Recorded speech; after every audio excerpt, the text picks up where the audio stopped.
하나님의 한량없는 은혜가 성도님들의 가정과 일터에 또 산업에 충만하게 흘러 넘치시길 우리 주님의 이름으로 간절히 축원드립니다.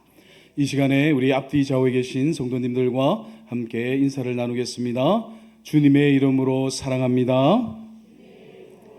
주님의 이름으로 사랑합니다. 아멘, 아멘. 오늘 말씀을 통해 큰 은혜 받는 시간 되어지길 주님의 이름으로 축복합니다.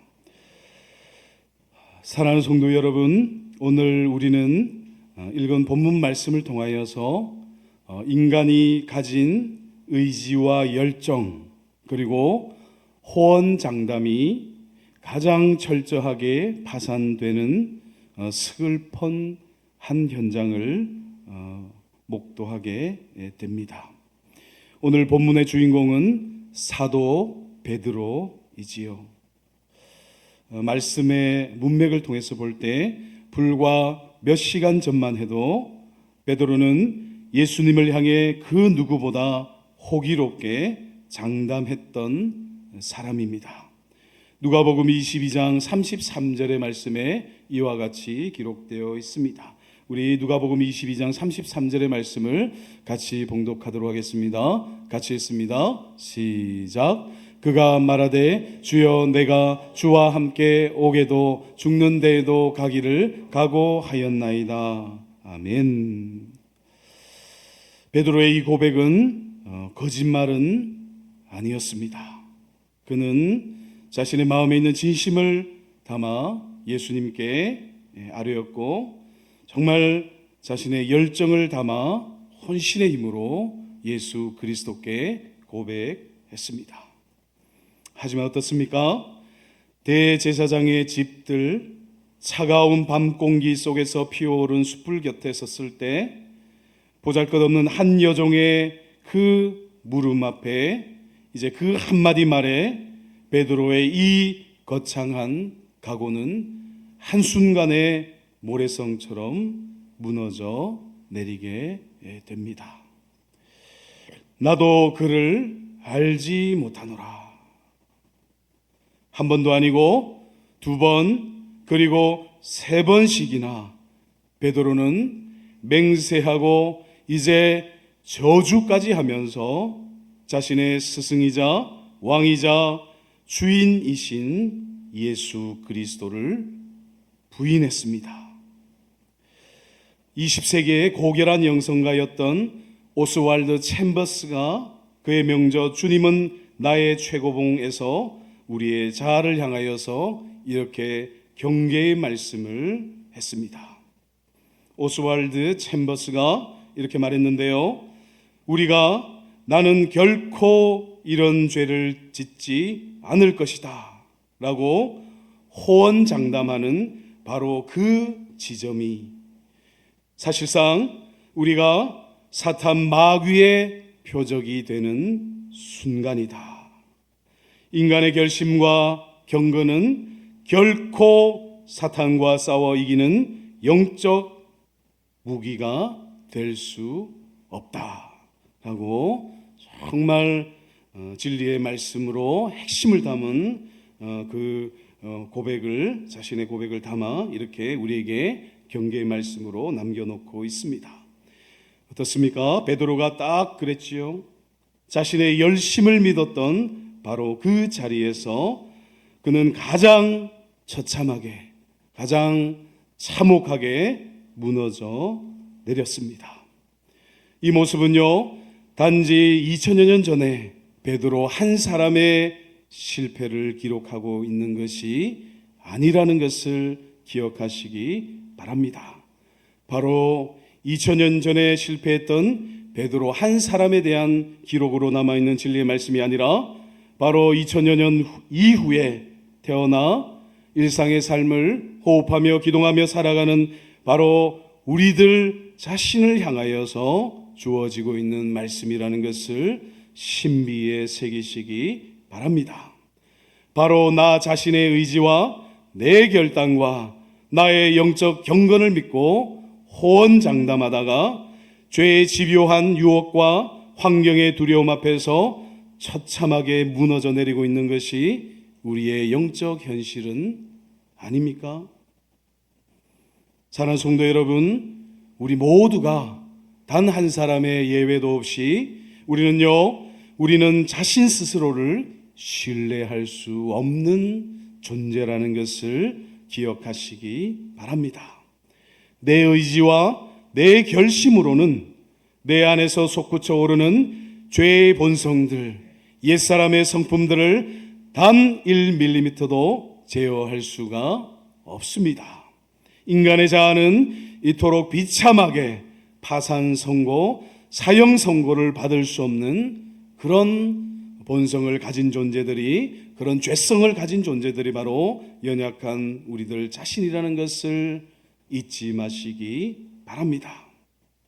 사랑하는 성도 여러분, 이제 베드로가요 예수 그리스도를 부인하는데 저주까지 하면서 한 번도 아니고 두 번도 아니고 세 번씩이나 동일하게 주님을 부인하던 바로 그 순간에 새벽을 깨우던 닭 울음소리가 울려 퍼지게 되지요.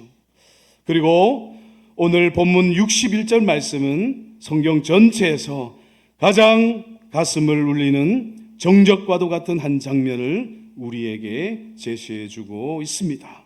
누가복음 22장 61절의 말씀인데요, 우리 61절의 말씀을 한 목소리로 봉독해 보도록 하겠습니다.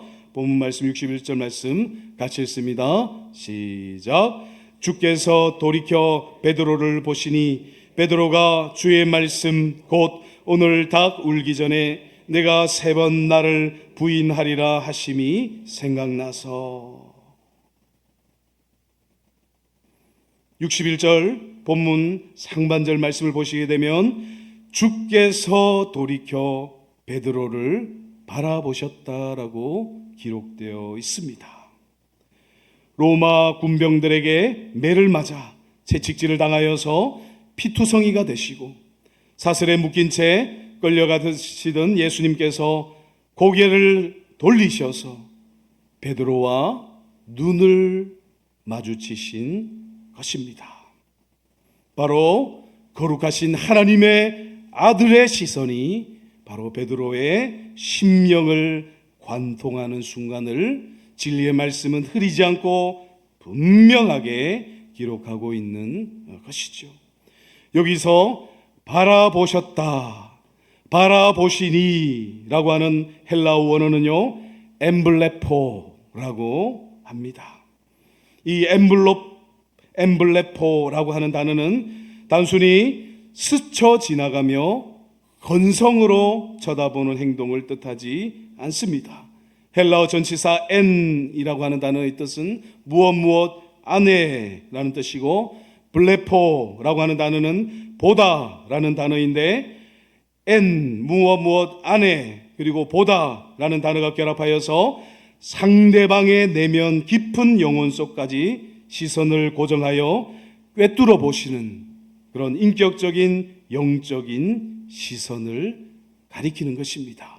우리 주 예수 그리스도께서 이제 로마 군병들에게 매질을 당하셔서 정말 처참하게 피투성이가 되셔서 끌려가시는데, 우리 주님께서 의도적으로 돌이키셔서 베드로를 바라보셨습니다.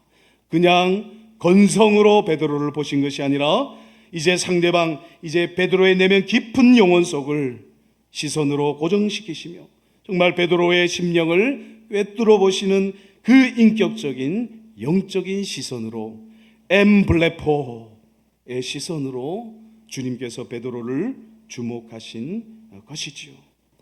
사랑하는 성도 여러분, 우리 주 예수 그리스도께서는 베드로의 겉모습이나 그의 비겁한 행동만 보신 것이 아니라 그의 겉껍질을 뚫고 들어가서 엠블레포, 즉 자기의 비참함과 죄책감에 떨어 이제 정말 나락으로 추락해 있는 베드로의 영혼 중심을 그 눈빛으로 깊이 사로잡고 베드로의 심령을 꿰뚫어 보시며 베드로의 영혼을 창조주의 시선으로 구속하신 주님께서 베드로의 영혼을 응시하고 계셨던 것이지요. 사랑하는 성도 여러분, 주님께서 의도적으로 의식적으로 돌이키셔서 이제 자신을 3번이나 부인하고 저주까지 하면서 부인한 베드로를 바라보신 그 눈빛은 어떤 눈빛이었겠습니까? 만약 그것이 율법의 눈빛, 정죄의 눈빛이었다면 그 눈빛은 아마도 말없이 이런 것을 뜻하며 베드로에게 무건의 말을 전했을 것입니다. 너가 감히 나를 부인하느냐? 옥에도 죽는 데까지도 가겠다고 하더니 고작 여종 앞에서, 그 낮은 여종 앞에서 나를 버리는 저주까지 하며 나를 부인했느냐? 너의 호언장담이 겨우 이것뿐이었느냐? 만약에 우리 주 예수 그리스도의 눈빛을 율법의 눈빛, 정죄의 눈빛으로 이해했다면 그 눈빛에는 이런 의미가 담겨져 있었을 것입니다. 그리고 우리 주님의 눈빛이 그런 정죄하는 눈빛이었다면 베드로는 절망하여서 유다처럼 스스로 목을 메어 목숨을 끊었을 것입니다. 기억하시기 바랍니다. 율법의 칼날과 정죄는요, 사람을 회개시키는 것이 아니라 깊은 자책과 죄의식과 죄책감으로 몰아가서 결국에는 그 인생에 사망이 오도록 역사하는 것이 됨을 기억하시기 바랍니다. 그러나 주님께서 돌이켜 바라보신 그 눈빛은 법정에서 이루어지는 정죄의 눈빛이 아니었지요. 주님의 그 눈빛은요, 베드로야, 내가 이렇게 피투성이가 되어 끌려가고 있지만 내가 너의 그 비참한 연약함을 이미 다 알고 있노라. 그럼에도 불구하고 나는 여전히 너를 사랑하노라 라고 말씀하시는 정말 가슴 아프고도 깊은 인격적인 사랑의 눈빛이었다는 것을 가슴에 새기시기 바랍니다. 우리 주님께서는요, 베드로의 그 추악한 죄와 이제 자신이 호언장담하며 주님이 어디로 가시든 주님께서 죽는 그 자리까지 내 목숨을 다하여 내 생명을 다하여 주님을 붙잡겠습니다. 쫓아가겠습니다. 라고 그렇게 다짐했던 그 말이 완전히 180도 꺾여지게 되는 배신의 현장 한복판으로 우리 주님께서는 당신의 시선을 고정시키셨습니다. 나조차도 나 자신에게 실망하여서 피하고만 싶은 그런 나의 추악함과 비참함 한복판에서 주님께서는 외면하지 않으시고 피하지 않으시고 그 한없는 사랑과 은혜의 눈빛으로 베드로를 찾아오신 것입니다. 이제 이 주님의 눈빛, 이 인격적인 주님의 사랑의 시선을 접했을 때 베드로의 심령 가운데, 베드로의 가슴 가운데 어떤 일이 일어났습니까? 우리 본문 말씀 누가복음 22장 61절로 62절의 말씀을 같이 한번 봉독해 보도록 하겠습니다. 본문 말씀 누가복음 22장 61절로 62절의 말씀입니다. 같이 읽습니다. 시작. 주께서 돌이켜 베드로를 보시니 베드로가 주의 말씀 곧 오늘 닭 울기 전에 내가 3번 나를 부인하리라 하심이 생각나서 밖에 나가서 심히 통곡하니라. 아멘. 베드로는요, 주님의 이 시선에 정말 가슴이 관통당하여서 밖으로 나가서 심히 슬피 통곡했습니다. 헬라어로는 에클라우스인 피크로스입니다. 에클라우스 앤 피크로스. 정확하게 이 의미를 분별해 보면요, 클라이오라고 하는 동사는요, 소리 없이 눈물만 흘리는 그런 침묵의 울음이 아니라 창자가 비틀어지고 가슴이 찢어지는 듯한 괴로움으로 몸부림치는 그런 오열하는 통곡을 가리킵니다. 클라이오, 거기에 씁쓸함과 쓰라림이 더해져서 부사 피크로스는 어떻습니까?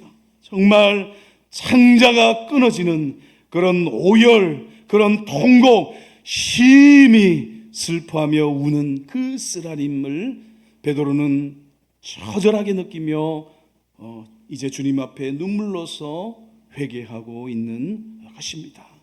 베드로가요, 단지 내가 또 실수했구나 라고 하는 그런 가벼운 후회의 눈물을 흘린 것이 아닙니다.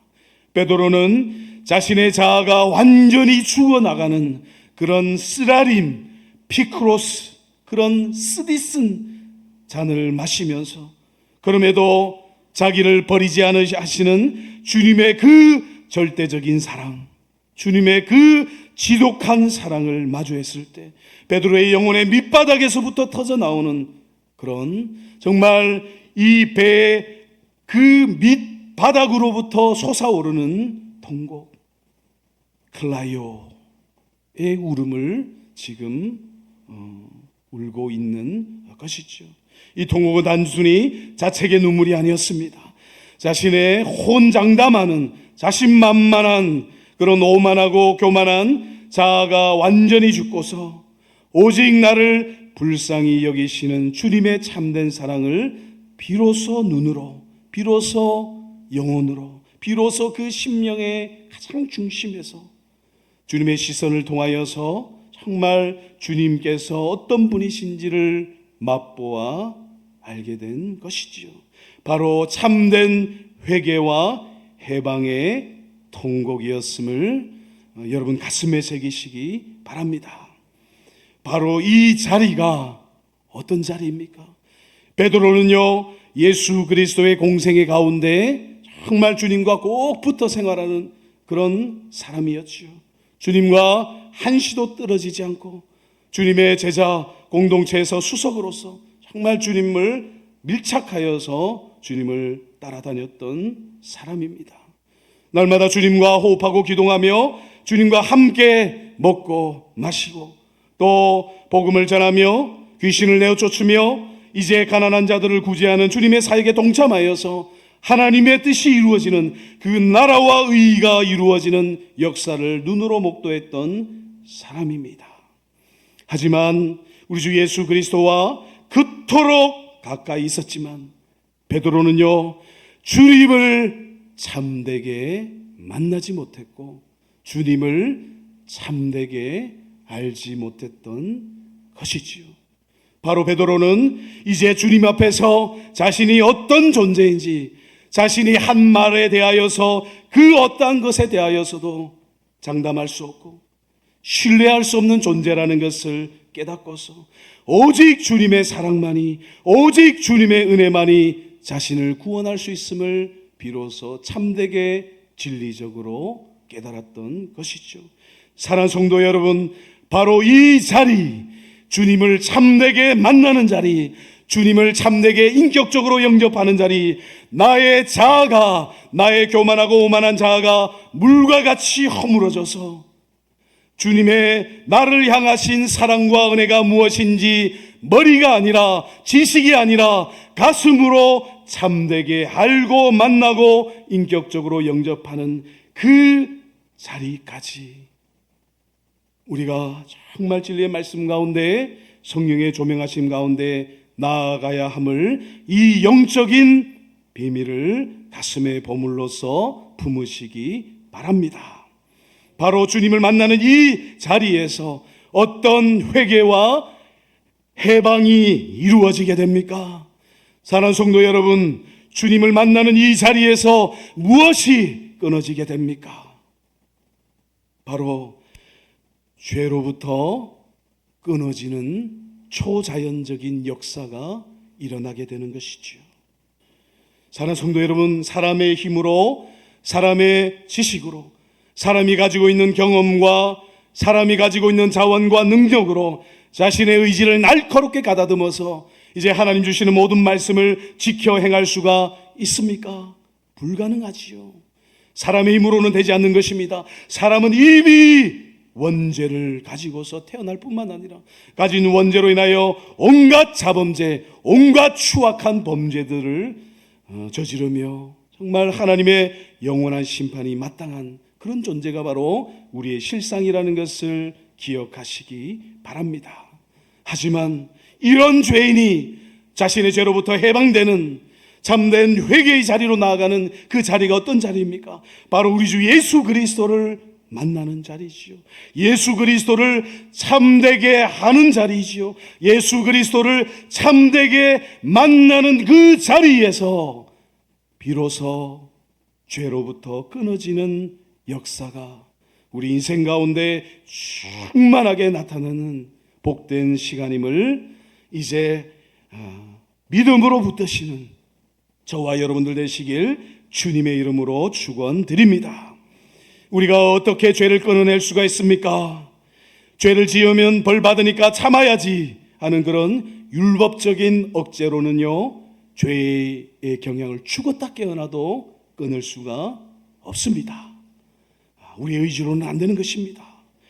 사랑하는 성도 여러분, 죄를 이길 수 있는 유일한 힘은 나의 이 비참한 죄에도 불구하고 나를 여전히 인격적으로 대면하시고 나를 사랑하시는, 내가 처참한 죄의 자리에 놓여 있다 하더라도 나를 붙드시고 나를 위하여서 십자가의 길을 걸어가신, 끝끝내 나를 놓지 아니하시고 나를 붙드시는데 정말 절대적인 사랑으로서 붙드시는 그 주님의 마음을 알 때, 주님의 시선을 알 때, 주님의 그 눈빛을 깨달을 때 가슴으로, 이제 마음으로, 우리 심령 중심으로 주님께서 어떤 분이신지를 알게 될 때 비로소 죄로부터 해방되어짐을, 이 영적인 보물을 여러분 믿음으로 확고하게 붙드시기 바랍니다.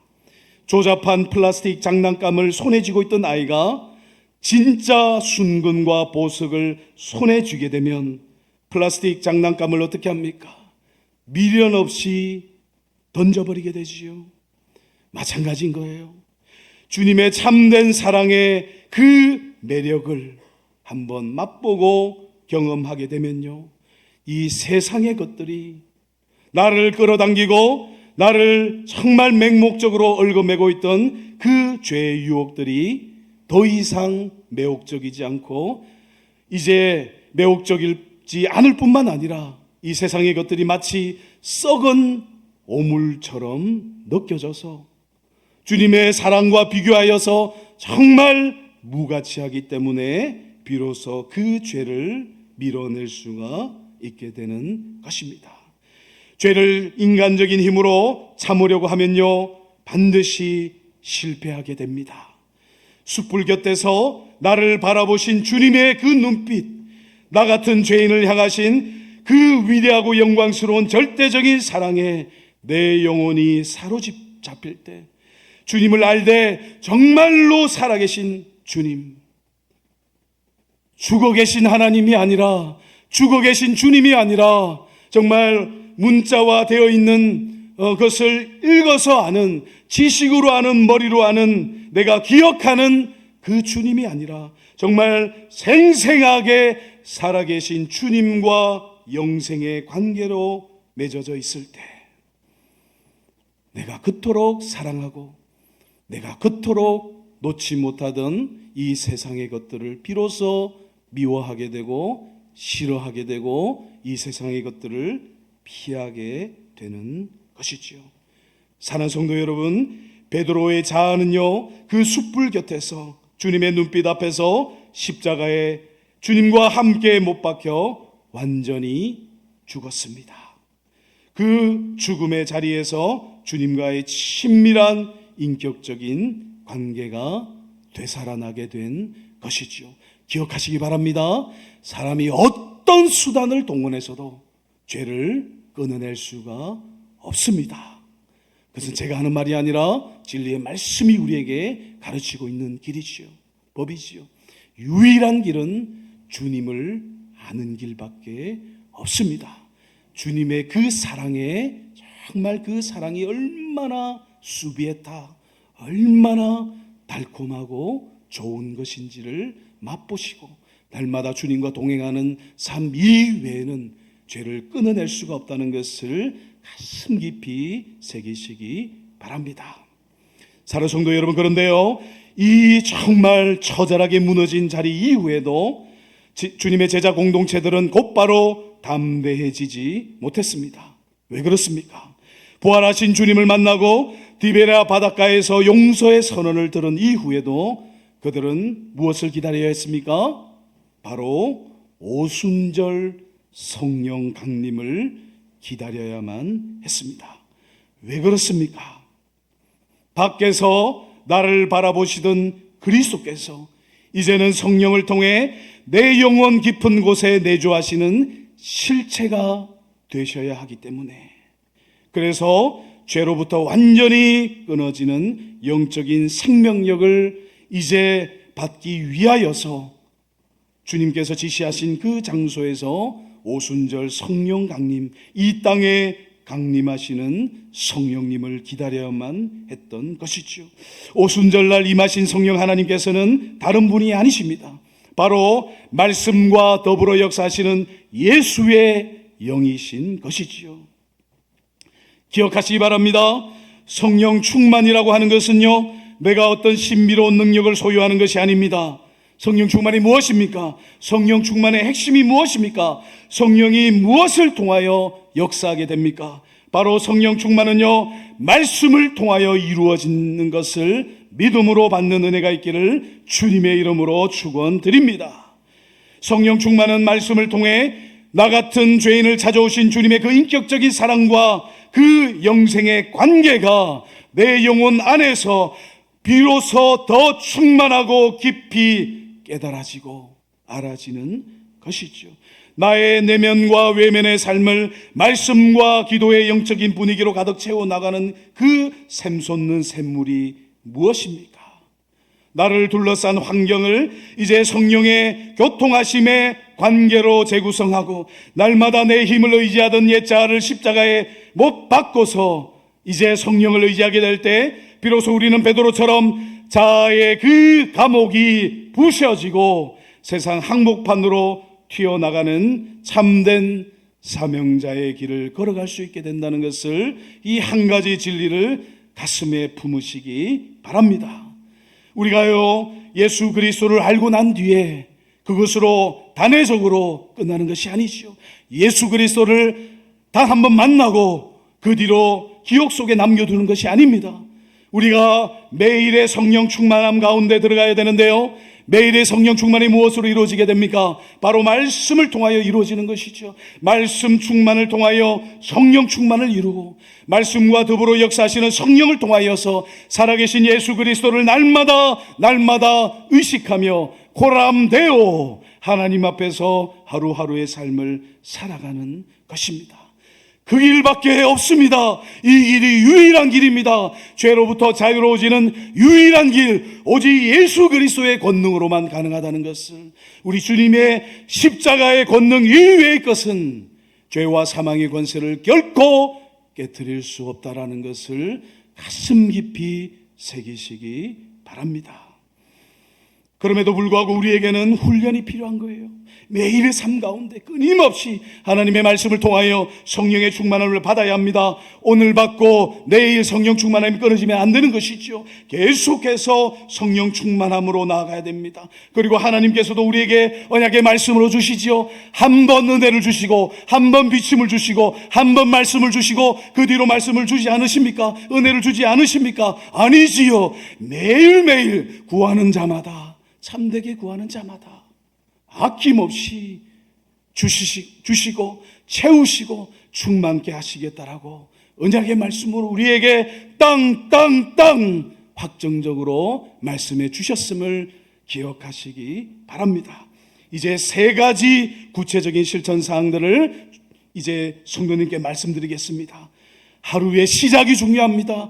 하루의 첫 시간이 중요합니다. 하루의 시작을 이제 여실 때 하나님 앞에 기도로 시작하시는데요, 나의 자아가 파산한 자임을 정직하게 고백하며 주님께 엎드리시는 저와 여러분들 되시길 주님의 이름으로 축원드립니다.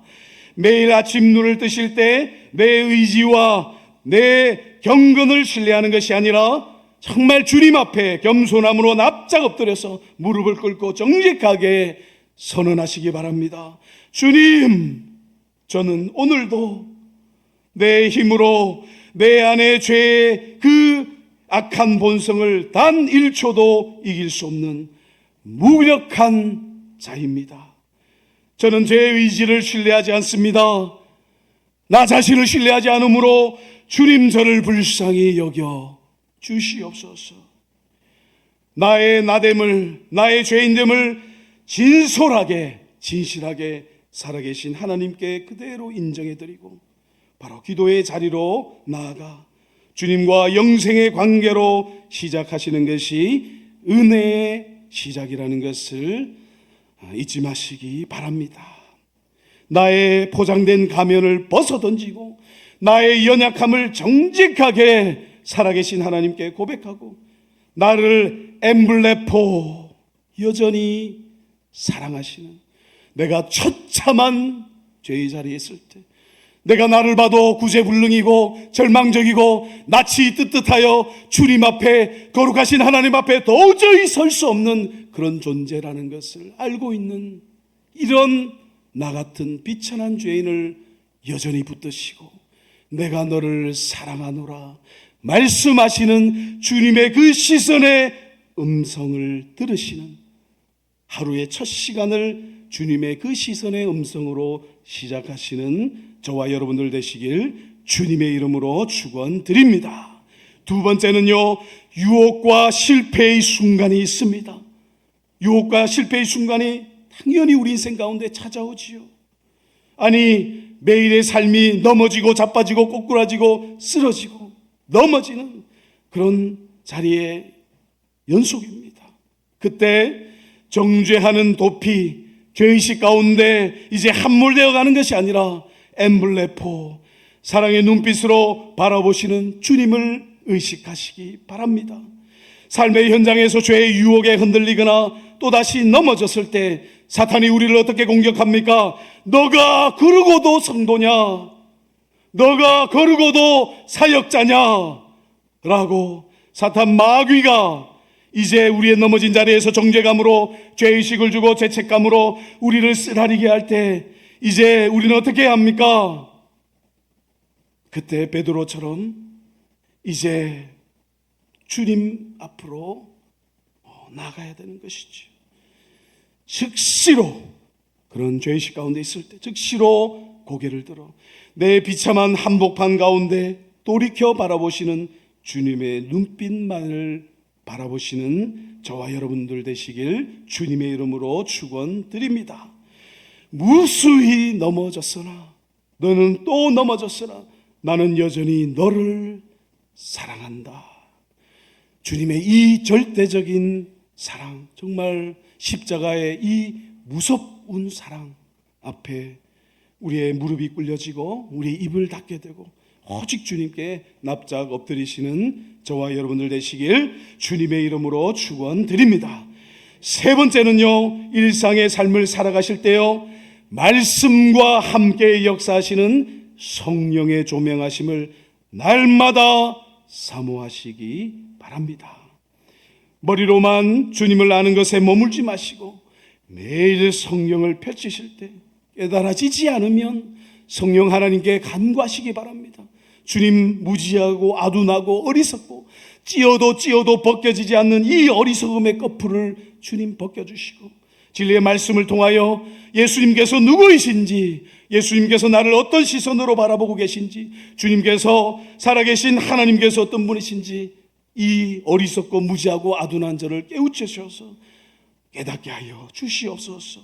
예수의 영이신 성령 하나님, 기록된 이 말씀 속에서 나를 향하신 주님의 인격과 그 절대적인 사랑의 깊이와 너비와 폭을 가슴 중심으로 깨닫게 하여 주시옵소서. 말씀 속에서 그리스도의 그 인격을, 그 아름다우심을 맛보아하는 것, 친밀하게 하는 것, 그것을 이제 야다라고 하는데 주님을 정말 긴밀하게 아는 거예요. 친밀하게 아는 것입니다. 부부 사이에 남편과 아내가 서로를 아는 관계, 그와 같은 관계가 바로 야다, 친밀한 내밀한 관계인데, 바로 주님을 그와 같이 만나시고 주님을 그와 같이 친밀하게 아는 관계로 들어가야 하는 것이지요. 사랑하는 성도 여러분, 오늘 말씀의 홍수 속에서 우리는 살아가고 있습니다. 이 말씀의 홍수 속에서 정작 영혼의 갈증을 해소할 마실 물이 없어서 허덕이는 시대를 살아가고 있습니다. 오늘 우리에게 필요한 것은 더 화려한 기교나 인간적인 결단이 아닙니다. 그것은 바로 비참한 죄 가운데 있는 나를 여전히 사랑하시는 주님과의 인격적인 대면, 바로 그것이 이 말씀의 홍수 속에서 우리가 마실 물로서 마땅히 마셔야 할 생명수인 것이지요. 주님과의 이 친밀한 관계가 우리의 생명의 권원이고 영원한 생명의 원천이 되는 것이죠. 주님과의 인격적인 대면에서 이제 솟구쳐 오르는, 뿜어져 나오는 그런 거룩한 영적인 분위기가 바로 우리가 세상으로 나아갈 때 우리가 자신감을 가질 수가 있는 것입니다. 세상 속으로 나아갈 때 우리가 무엇을 준비해야 됩니까? 주님의 살아계심을 가슴에 담아야 되는 것이죠. 주님의 살아계심이 정말 이 가슴 중심으로 말씀과 성령으로 깨달아지게 되고, 주님을 가슴에 모실 때 우리가 비로소 하나님의 자녀로서, 빛의 자녀로서 자신감을 가질 수가 있게 되고, 내가 이 세상에서, 이 땅에서 무엇을 해야 하는지를 깨달을 수가 있게 되는 것이죠. 주님과의 영생의 관계, 주님과의 살아있는 그 사랑의 관계가 바로 우리 모든 사역의, 우리 모든 섬김의, 희생과 봉사의 원천적인 힘이요, 이 세상으로 나아가는 근원적인 힘이요, 이제 우리가 나아갈 방향을 가리켜 보여주시는 길이라는 것을 잊지 마시고, 주님과의 인격적인 관계를 사모하시고 친밀한 사랑의 관계 가운데로 들어가시는 저와 여러분들 되시길 주님의 이름으로 축원드립니다. 나의 무력함과 죄성 때문에 스스로 자책하고 계신 성도님들 계십니까? 아니면 나는 안 돼, 내가 해봤는데 정말 무수하게 넘어졌고 이제 내가 죄인인 것은 인정하지만 내가 새로운 삶을 살 수 있을 거라고 믿지 않아. 하지만 하나님 앞에 예배드려야 하고 말씀 봐야 하고 기도해야 하니까 나의 본 가슴, 나의 본 마음과는 다른 형식적인 종교 생활을 할 수밖에 없어 라고 스스로 정당화하고 계신 성도님들 계십니까? 사랑하는 성도 여러분, 길이 없는 것이 아닙니다. 진리의 말씀은요, 우리가 해방될 수 있는 길을 분명하게 선명하게 만천하가 알도록 진리의 말씀으로 확실하게 기록해 놓고 있습니다. 바로 정죄의 법정이 아니라 용서와 은혜의 눈빛으로 되돌이켜 나를 바라보시는 예수 그리스도의 인격적인 사랑 앞에, 그 시선 앞에 여러분의 삶 전체를 던지시는 저와 여러분들 되시길 주님의 이름으로 축원드립니다. 기도 드리시겠습니다.